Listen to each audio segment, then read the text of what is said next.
हाय दोस्तों, मैं हूं आपका एसके और आज हम बात करेंगे स्टैटिक कैरेक्टरिस्टिक के बारे में। इससे पिछले वाला वीडियो में हम लोग बात किए थे डायनामिक कैरेक्टरिस्टिक्स। ठीक है, तो उसमें देखे थे कि डायनामिक कैरेक्टरिस्टिक्स क्या होता है।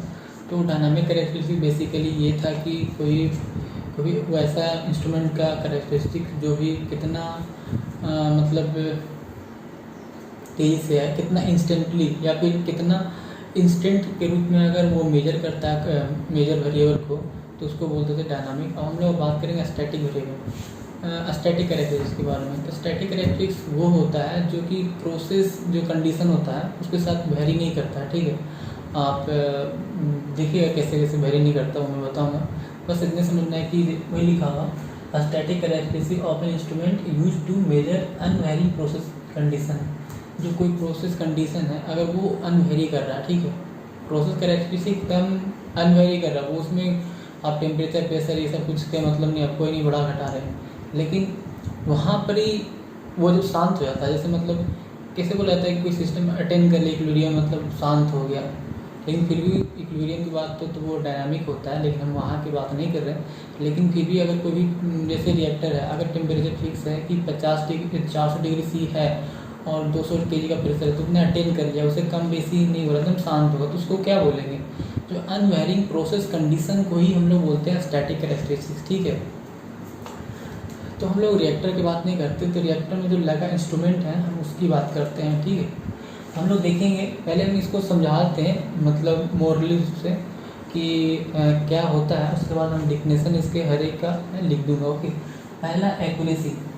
देखिए एक्यूरेसी जैसे मतलब कोई प्रोसेस कंडीशन जब स्टेबल हो जाता है तो मतलब प्रोसेस कंडीशन वेरी नहीं कर रहा, तो क्या क्या हो सकता है? एक्यूरेसी होगा, कितना प्रिसीजन है, रिपीटेबिलिटी कितना है, रिप्रोड्यूसिबिलिटी है, प्रेडिक्ट है, रिजोल्यूशन है, डेड जोन है, ब्लैकेज है एंड ट्रू वैल्यू है। टोटल 9 कैरेक्टरिस्टिक्स है जो कि बहुत अच्छे से पढ़िएगा। इसमें इस पूरे वीडियो में बहुत आराम से भाषा में हम समझाएंगे, ठीक है, कि क्या होता है नहीं होता है एकदम। इसलिए पूरा वीडियो को वॉच कीजिए, देखिए और इसका कमेंट करके ज़रूर बताइए कि आपको ये वीडियो कैसा लगा। ओके, और अगर कोई टॉपिक और भी होगा इंस्ट्रूमेंटेशन से रिलेटेड तो मेरे को बताइएगा, मैं उस पर करके बताऊँगा। ठीक है, हम लोग पहले समझते हैं एक्यूरेसी किसको कहते हैं। एक्यूरेसी वो होता है जैसे कोई सिस्टम है या फिर कोई डिवाइस है, उसमें कितना क्षमता है कि कितना क्षमता है ट्रू करने का मतलब है कितना क्षमता है ट्रू वैल्यू को मेजर करने के लिए, उसी को बोलते हैं। जैसे कि मान लेते हैं कोई एक प्रेशर मेजरमेंट इंस्ट्रूमेंट है, उसमें क्या है कि अगर थोड़ा सा सिस्टम में चेंज आता है तो एकदम सेम टू सेम एग्जैक्ट बताता है। तो आपको पता ही होगा कि कोई भी इंस्ट्रूमेंट है वो 100% कभी भी एक्यूरेसी हो नहीं सकता। अगर हम 1 ATM लेते हैं, ठीक है, हो सकता है वो 0.95432 इस तरह से ATM करके आपको बताएगा। ठीक है, तो कोई भी इंस्ट्रूमेंट का या फिर कोई भी डिवाइस का कैरेक्टरिस्टिक अगर कितना ट्रू वैल्यू बताता है, जितना ट्रू वैल्यू बताता है वो होता है एक्यूरेसी। फिर है प्रिसीजन। अब बोलिए एक्यूरेसी प्रिसीजन में अलग कैसे है? अलग हम लोग समझते हैं कि कैसे है। ये बोलता है कि देखिए थोड़ा समय के लिए आपको लगेगा प्रिसीजन एक्यूरेसी सब सेम है, सही बात है, सही, लेकिन थोड़ा सा अलग है। देखिए इसमें भी वही बात है कि कोई भी इंस्ट्रूमेंट है तो कोई भी कितना एग्जैक्ट मेजर कर रहा है। मैंने बोला ना कि 1 ATM है, अगर ये तो कितना एग्जैक्ट, जैसे कि 1 ATM है तो 0.9991 मेजर कर लिया ATM। ठीक है, तो ये इतना एग्जैक्ट कोई भी इंस्ट्रूमेंट है तो कितना एग्जैक्ट मेजर करता है उसको बोलते हैं प्रिसीजन। अब बोलिए एक्यूरेसी से कैसे अलग है? देखिए एक्यूरेसी जो है ना वो इनबिल्ट होता है। कोई इंस्ट्रूमेंट है तो उसका क्षमता ही रहता है, जैसे नहीं बोलते हैं अरे यार अगर उषा का फैन लेंगे थोड़ा सा कम स्पीड करेगा, या फिर ये हो सकता है कि थोड़ा ज़्यादा आवाज़ करता है, या फिर ये हो सकता है जहाँ पर रहते हैं वहीं पर ही सिर्फ देता है, पूरे रूम में नहीं देता है। लेकिन हम मान लें कोई दूसरे कंपनी के ले लीजिए, मान लेते ओरिएंट के ले लिए, तो क्या होगा कि वहाँ पर एक उसका फ़ैन है वो सगरों समान एयर दे रहा है। ठीक है, आपको जहाँ पर है वहाँ पर दे रहा है, पूरा रूम में दे रहा है। तो यही है कि प्रिसीजन इंस्ट्रूमेंट की कोई कितना कर पा रहा है। कहने का मतलब है कि एक्यूरेसी जो है आपका इनबिल्ट आता है, इंस्ट्रूमेंट कितना क्षमता है, कितना वो दे सकता है, वो होता है एक्यूरेसी, और कोई भी इंस्ट्रूमेंट कितना एग्जैक्ट मेजर कर सकता है वो होता है प्रिसीजन। ओके, एक है रिपीटेबिलिटी। देखिए रिपीटेबिलिटी क्या होता है, जैसे कोई भी इंस्ट्रूमेंट है हम लोग सेटअप कर दिए तो उसमें क्या होता है कि हम सेम वैल्यू मतलब कंडीशन जो प्रोसेस कंडीशन है उसको वेरी नहीं करते हैं। जो प्रोसेस मतलब हम फ्लूइड जितना ले रहे हैं, इनपुट जितना ले रहे हैं, जितना आउटपुट ले रहे हैं, या फिर कोई भी चीज़ जितना टेम्परेचर दे रहे हैं, जितना प्रेशर दे रहे हैं, वो सब कुछ समान है, ठीक है। और उसके बाद हम मेजर करते हैं, मतलब हम 1 सेकंड अभी मेजर किए प्रेशर तो आया 2.5 kg, फिर थोड़ा देर में मतलब 2 सेकंड बाद, यानी बिना ब्रेक किए हुए। मतलब अगर कोई कंजुगेटिव मेजर करते हैं, अगर कोई भी प्रोसेस कंडीशन को के आउटपुट को हम अगर कंजुगेटिव मेजर करते हैं तो वो होता है रिपीटेबिलिटी, ठीक है। तो ऐसा ही उसमें जो प्रोसेस कंडीशन है वो वेरी नहीं करता। आप इनपुट सेम देते हैं लेकिन क्या होता है अभी मेजर किए फिर मेजर करते हैं, फिर मेजर करते हैं, ऐसे 2-3 बार 4 बार मेजर करते हैं लगातार कंजुगेटिव, वो होता है आपका रिपीटेबिलिटी। और एक है रिप्रोड्यूसिबिलिटी। ये अलग कैसे है, देखिए थोड़ा सा अलग है। इसमें भी इनपुट जो है आपका सेम ही रहता है, रिपीटेबिलिटी में भी आपका इनपुट सेम था, इसमें भी इनपुट आपका सेम ही रहेगा, ठीक है। लेकिन इसका जो है थोड़ा सा आप ऐसे कर सकते हैं कि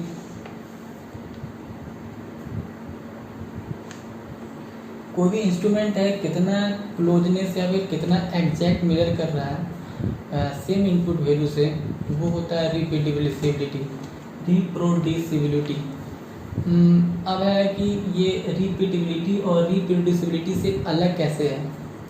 अलग तो एक सेंस है कि उसका जो प्रोसेस कंडीशन है वो वेरी नहीं करता है, जो प्रोसेस कंडीशन सेट कर दिया गया वही सेट हो गया, ठीक है, और वो सेम इनपुट रहता है, तो वो हो गया रिपीटेबिलिटी।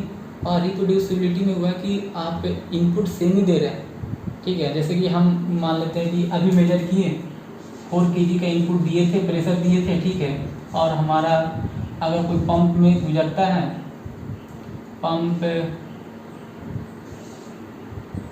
कोई पंप से गुजरता है और 10 kg देता है, ठीक है, फिर हम इनपुट क्या किए, फिर केज मतलब ये हो गया, फिर वही इनपुट 4 के फिर देते हैं, लेकिन बाद में आ गया फिर 10.2 kg आ गया। ये जो सिस्टम है ना ये बोलते हैं रिप्रोड्यूसिबिलिटी, मतलब आप फिर से मतलब नया प्रोड्यूस कर रहे हैं।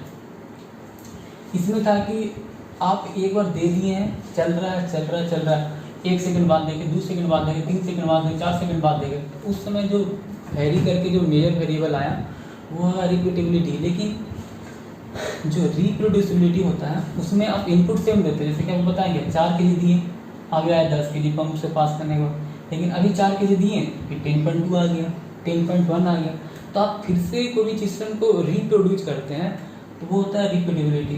अब है ड्रिफ्ट। आखिर ड्रिफ्ट है क्या, देखो ड्रिफ्ट थोड़ा सा मतलब हर जगह आप सुने होंगे, अगर आप बाई चांस फिजिक्स पढ़े होंगे, पोटेंशियोमीटर या फिर कहूँ और भी, तो वहाँ पर ड्रिफ्ट होता है कि कभी कभी क्या होता है कि आप पे कोई भी इंस्ट्रूमेंट है, ओके, तो उसमें क्या होता है कि आपका ऑपरेटिंग कंडीशन जो है ना वो सेम रहता है। ऑपरेटिंग कंडीशन करने का मतलब इनपुट आउटपुट जो भी देते हैं वो सब सेम रहता है, लेकिन एक सर्टेन पीरियड के बाद क्या होता है कि उसका जो आउटपुट में जो है ना थोड़ा सा चेंज आने लगता है। आपने लोड दिया, जो भी दिया सब कुछ सेम दिया, मान लेते हैं कि हम वो कोई पंप लिए थे, वो दे रहा था 4 kg का प्रेशर दे रहा था, लेकिन एक लॉन्ग सर्विस के बाद या ओवर द टाइम जो है ना ये आप प्रेशर प्रोड्यूस कर रहा है 3.9 कर रहा है, फिर 3.7 करने लगा। तो इतना में जो वेरिएशन आया ना, ये 4 में से इतना में से जो वेरिएशन आया ना यही आपका ड्रिफ्ट है, ठीक है। तो हम लोग डेफिनेशन में और अच्छे से बात करेंगे, हम बेसिक आइडिया दे रहे हैं कि आखिर ड्रिफ्ट कह रहे हैं किसको। हम ऑपरेटिंग कंडीशन से कोई चेंज नहीं किए, शुरू में 4 दे रहा था, एक सर्विस टाइम के बाद 4 महीना, 6 महीना, 8 महीना, साल भर के बाद ये थोड़ा सा प्रेशर कम कर दिए, तो ये जो वेरिएशन होता है वो ड्रिफ्ट होता है। फिर है सेंसिटिविटी, इसमें नहीं लिखा गया है, हम लोग लिख देते हैं।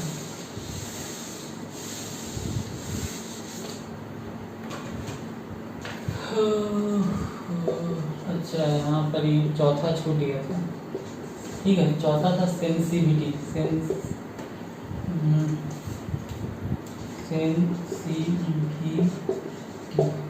सेंसिटिविटी क्या होता है कि ये मतलब रेशियो है, एक्सप्रेस करने का तरीका है कि आपका जो आउटपुट चेंज आया इतना, आउटपुट चेंज बटा इनपुट चेंज।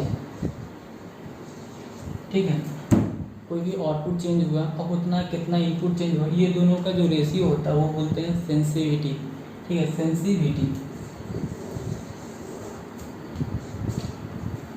ये सब देख रहे हैं, जो भी कैरेक्टरिस्टिक्स है ना, मतलब प्रोसेस कंडीशन को हम वेरी नहीं कर रहे, लेकिन हम कभी आउटपुट को रेशियो ले, इनपुट से ले रहे हैं तो कितना चेंज हो रहा है वो चीज़ ये बता रहा है। ओके, फिर है रिजोल्यूशन। रिजोल्यूशन ये जनरली एक आदमी की वजह से होता है। कोई मैन है, कोई काम कर रहा है तो उसका एक थॉट रहता है, ठीक है, बताने का, तो वहाँ पर डिपेंड करता है। तो हम लोग बात करते हैं कि आखिर रिजोल्यूशन है क्या। तो रिजोल्यूशन क्या है ना कि यह लिस्ट इंक्रीमेंटल वैल्यू को बोला जाता है। जैसे कि मान लेते हैं हम अभी टेम्परेचर देखें और उस इंस्ट्रूमेंट में था 71.25 डिग्री सेल्सियस।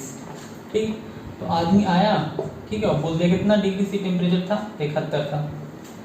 तो ये जो 0.25 जो बचा दिया है ना, जो ह्यूमन एरर जो डिटेक्ट होता है वो होता है आपका रिजोल्यूशन। ठीक है, resolution is the list incremental value of input output that can be detected.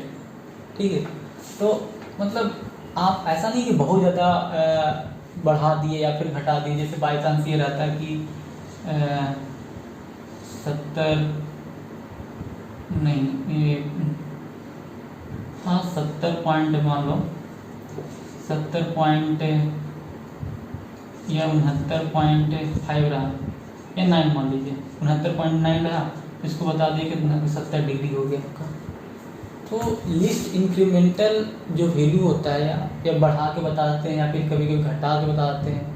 तो ये जो आदमी, जो मैन है, जो काम करने वाले, जो पर्सनल है, जो काम करते हैं, वो लोग जो एक्सप्रेस करते हैं ना, और जो डिटेक्ट होता है इंस्ट्रूमेंट में, उसको बोलते हैं रिजोल्यूशन। अब है डेड जोन। डेड जोन को अच्छा समझेंगे क्योंकि ये ओपी में बहुत बार बार पूछते रहता है और बहुत बार बार यूज होता है। ठीक है, कि डेड जोन है क्या। एकदम हम सिंपल भाषा में बताते हैं कि डेड जोन क्या होता है। मान लेते हैं कि ये कोई प्रेशर मेजरिंग डिवाइस था, एटीएम दिया था, 7 एटीएम दे दिया था। ठीक है, ठीक है, ठीक है, ये प्रेशर मेजरिंग डिवाइस था, इसमें 7 एटीएम था आपका। तो ये कहूँ ना कहूँ से तो जा रहा होगा, जैसे कि ये लाइन इसमें जाता होगा, ये पाइप है आपका, तो इसमें क्या हो रहा है, फ्लो हो रहा होगा, इसमें फ्लो हो रहा होगा, ये इससे जुड़ा होगा। तो आपका इसका इनपुट कहाँ है, यहाँ इनपुट है। ठीक है, ये इनपुट है, यहाँ जाता होगा। अगर इनपुट में चेंज आएगा तो यहाँ भी चेंज होगा, इनपुट में कम होगा तो ये भी कम होगा। समझ में आ रहा बात। तो आपका क्या होता है, डेड जोन वो होता है कि it is the largest value of input that can not change the output. मतलब अगर मान लेते हैं कि इसमें फ्लो अगर 4 मीटर पर सेकंड से जा रहा था और तब दे रहा था 7 एटीएम का प्रेशर बता रहा था इतना।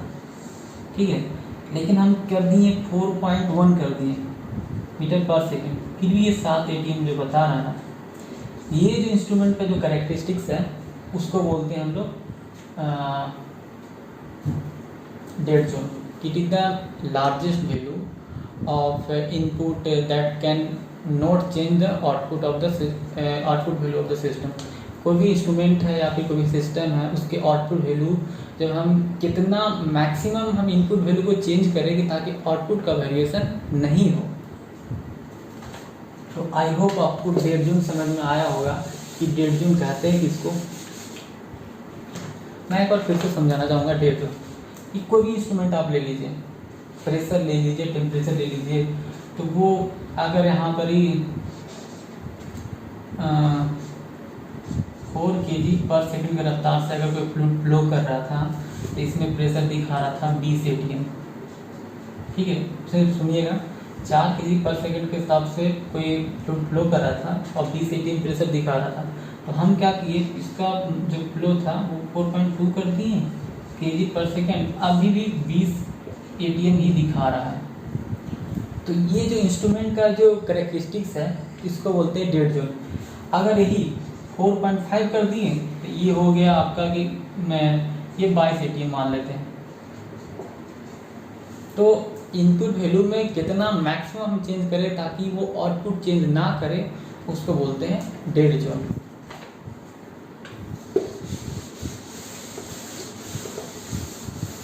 और आपका है ब्लैकिश। ठीक है, ब्लैकिश कहने का मतलब हुआ जैसे कि बहुत सा मैकेनिकल डिवाइस होता है, तो उसमें क्या होता है कि टीयर या वियर के कारण, टीयर वियर के कारण या फिर जैसे गियर होता है या फिर लीकेज होता है या फिर कोई मैकेनिकल लॉस होता है, ये सब जो होता है ना उसको ब्लैकिश बोलते हैं। जैसे कोई इंस्ट्रूमेंट है तो उसमें गियर है या फिर लीकेज है, ठीक है, तो या फिर अदर मैकेनिकल लॉस है, वहाँ पर जो होता है उसको बोलते हैं हम लोग ब्लैकिश। और ट्रू वैल्यू क्या होगा, बताएं थे हम इससे पहले भी। ट्रू वैल्यू बराबर होता है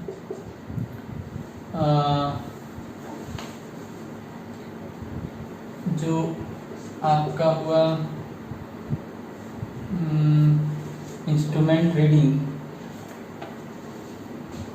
ट्रू वैल्यू जैसे उसमें हम क्या बताए थे कि डायनामिक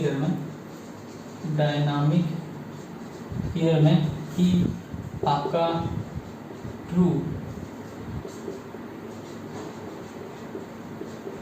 वैल्यू माइनस इंस्ट्रूमेंट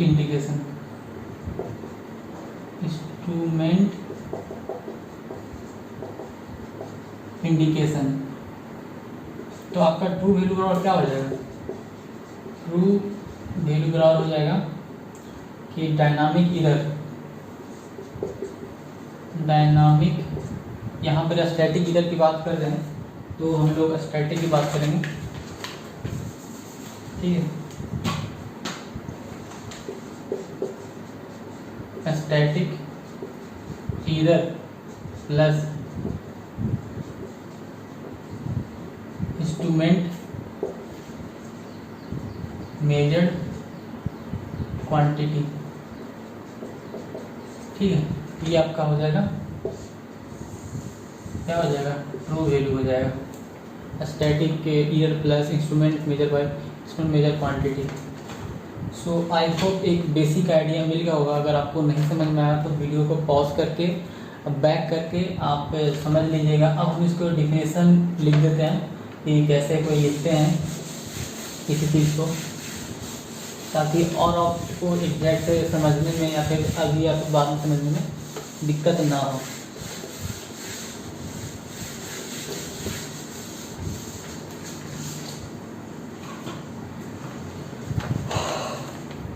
जैसा कि स्टैटिक कैरेक्टरिस्टिक्स था,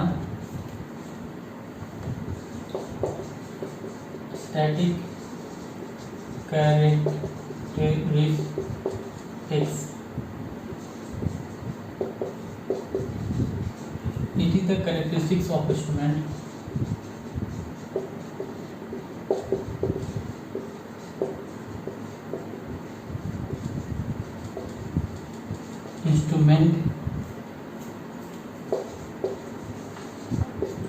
used to measure unvarying condition या फिर प्रोसेस, कुछ भी बात कर सकते हैं। तो कोई भी इंस्ट्रूमेंट है उसका अनवेरिंग कंडीशन या फिर अनवेरिंग प्रोसेस को हम जब मेजर करते हैं तो वो होता है स्टैटिक कैरेक्टरिस्टिक्स। ठीक है,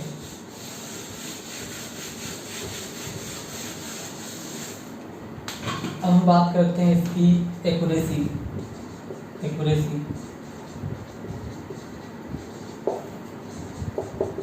It is the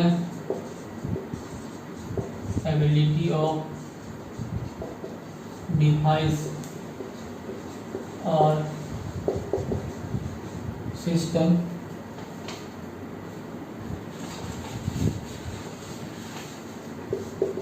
to respond true value, ठीक है, टू डिजाइन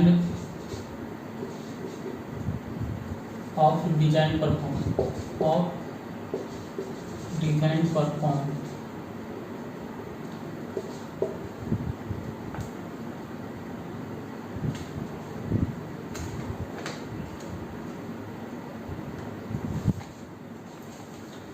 इतने रहने दीजिए, ये डिज़ाइन का नहीं। कोई भी मतलब कोई भी सिस्टम या फिर कोई डिवाइस में ट्रू वैल्यू को रिस्पॉन्ड करने में जो क्षमता होती है बोलते हैं एक्यूरेसी, और दूसरा है प्रिसीजन, ठीक है। इट इज द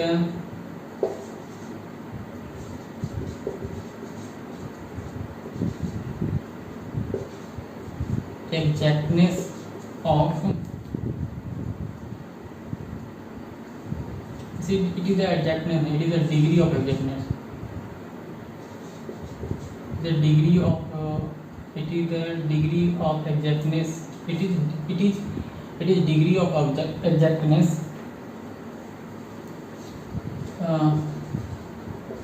for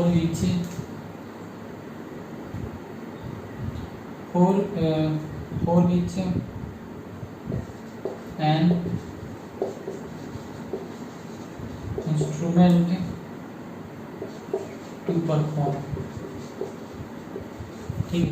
कोई भी इंस्ट्रूमेंट है उसको परफॉर्म करने के लिए दिया, परफॉर्म करने का मतलब है कि प्रेशर मेजर करने के लिए दिया गया, टेम्परेचर मेजर करने के लिए दिया गया, तो वो कितना एग्जैक्ट मेजर करता है उसको बोलते हैं प्रिसीजन। आई होप एक्यूरेसी और प्रिसीजन में आपको अंतर समझ में आ गया होगा। रिपीटेबिलिटी है और रिप्रोड्यूसिबिलिटी है, तो लिख देते हैं। ओके, हम इसको थोड़ा सा डेड जोन के बारे में बात करते हैं। डेड जोन क्या है? डेड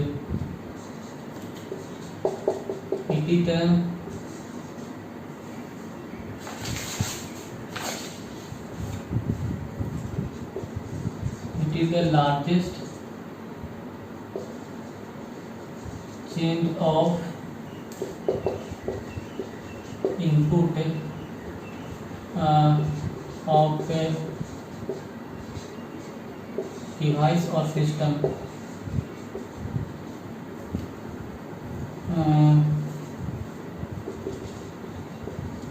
in which no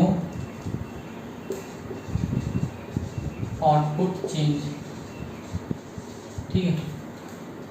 कोई भी सिस्टम है, कोई डिवाइस है, अगर हम मैक्सिमम इनपुट में कितना चेंज करें कि आउटपुट चेंज ना करे, उसको बोलते हैं डेड जोन। एक है सेंसिटिविटी, जो कि हम बताए थे, उसमें लिखने की बात नहीं है। सेंसिटिविटी क्या रेशियो है आउटपुट चेंज बटा इनपुट चेंज, ठीक है। ये दोनों को रेशियो को सेंसिटिविटी बोलते हैं। अब इसको अपनी लैंग्वेज में लिख सकते हैं। और आपका आता है, एक है ड्रिफ्ट। ड्रिफ्ट क्या है, ठीक है। ड्रिफ्ट क्या है?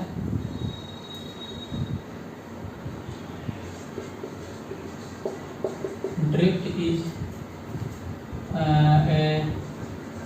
undesired change or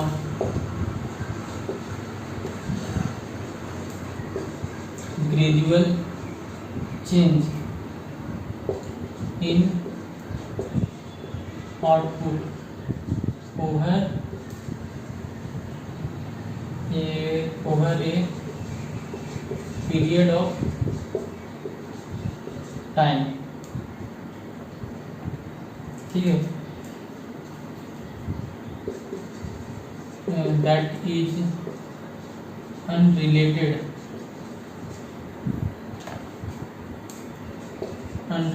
to change in output. Okay, output या फिर ऑपरेटिंग कंडीशन हो गया, आउटपुट, ऑपरेटिंग कंडीशन और लोड। वही बताया था आपको कि ड्रिफ्ट क्या है, कोई भी आउटपुट है या फिर उसका ऑपरेटिंग कंडीशन या फिर लोड में उसको बिना चेंज किए हुए एक सर्टेन टाइम पीरियड के बाद जब उसमें कितना चेंज आता है तो उसको हम लोग क्या बोलते हैं, ड्रिफ्ट बोलते हैं। और आपका रिपीटेबिलिटी सब दिमाग में रखिए, इतना काफ़ी है। अगर कोई पूछता है तो ये सब बता दीजिए।